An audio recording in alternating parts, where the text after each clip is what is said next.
Hi, Dr. J. Franklin Schultz here to add another piece of information to the discussion about law enforcement in America today, particularly about the defunding movement. And I want to talk today about police in schools. I want to share with you a couple of things.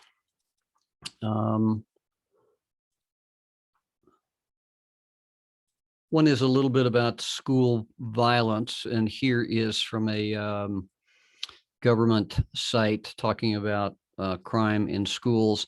And we see that 80% of public schools have experienced, or at least report in a survey, the incidence of violence, theft, and other crimes at school.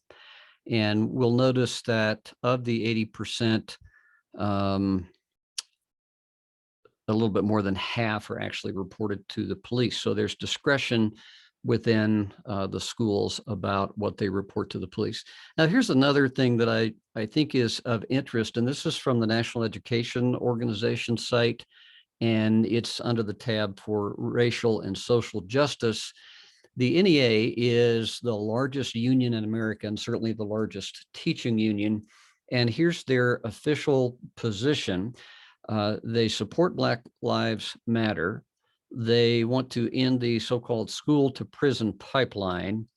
And under the heading of creating safe schools, here's their official statement. When police and immigration authorities aggressively pursue enforcement activities on or around school property, they interfere with the student's ability to learn.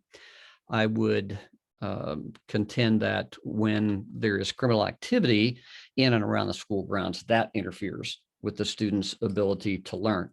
Now, I'm not completely advocating police in schools here, but I want us to think about it.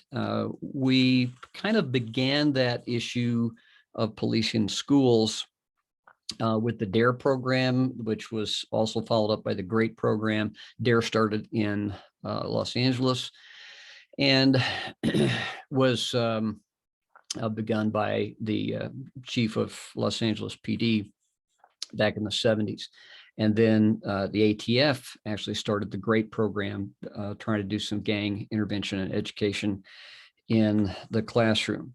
Now, one of the things that I know from being married to an educator and in a family of educators, my wife's a family of educators, and big on school boards and other community committees, is that everybody wants to get into the school. You know, every community meeting that I went to about violence or domestic violence or any kind of social problem, everybody says, well, boy, if we can get into the schools and if we can get some time to talk to the kids.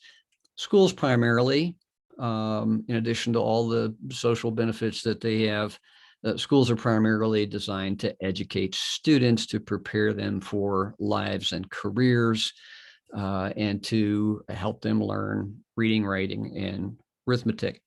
So when we began to ask to come into the schools for the DARE program, the GREAT program, and other kinds of things, we understand that there is a limited amount of time, lots of demands on curriculum, lots of demands for testing and scores.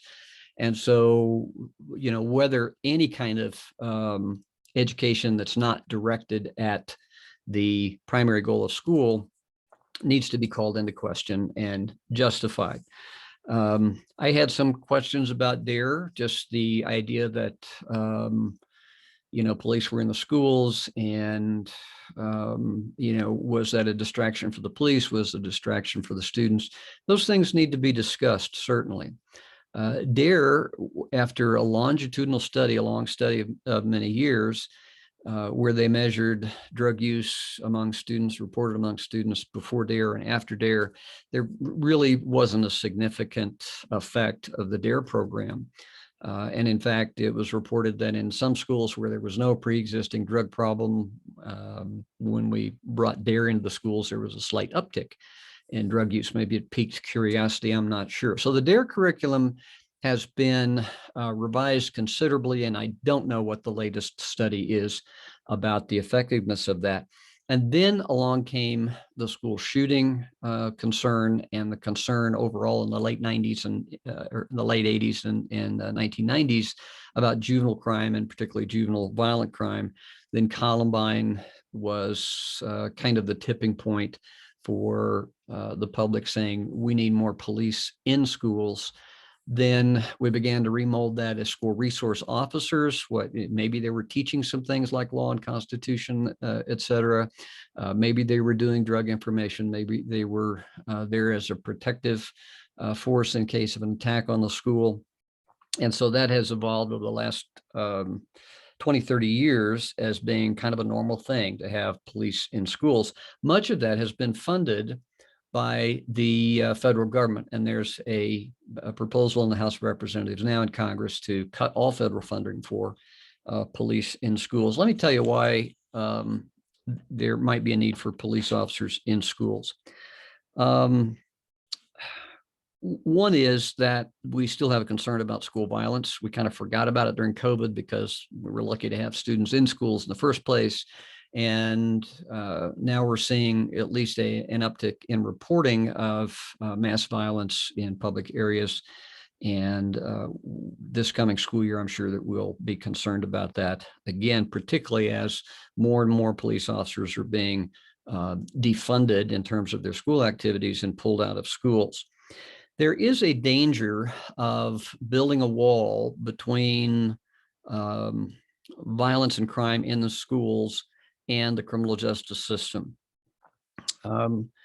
If you're not creating a record of criminal behavior of young offenders that they perpetrate on the school grounds or near the school grounds, but yet they're going to be offending off school grounds as well, then there's a disconnect in the terms of our ability to track criminal behavior, in this case, criminal behavior of young people. When we don't have the leverage of a criminal justice referral, in other words, a kid is probably in a diversion program, maybe referred to the juvenile authorities, but some type of criminal justice hammer, if you will, to direct people into programming, into as a mandate of probation or parole, of treatment, restitution, some types of restorative justice programs. Those are all funneled right now through the criminal justice system because there is the hammer, the incentive of saying, well, if we don't do this, then these more severe penalties are going to happen. There is a danger of chronic offenders being unattended to.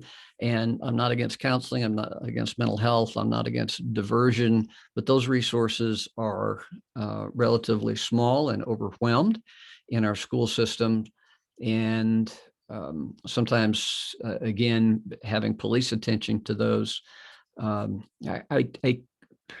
hate to think about this prison to pipeline activity, because what we're saying is we don't want anybody held accountable criminally for anything that they do on or near school grounds. And I'm not sure that's really what staff, faculty, and other students who are victimized by these juvenile criminal actors. I don't think that really will lead to more school safety, particularly when we have, again, those chronic offenders.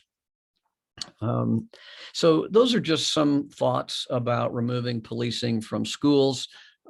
If that is done, it needs to be done because it's the right thing to do for students, for staff, for faculty, for visitors, and to make sure that there are some things in place. I have spoken against defunding the police, but I particularly think it is a false narrative to say that the police are overfunded, mental health is underfunded, so we'll take the mental health funding out of the police funding.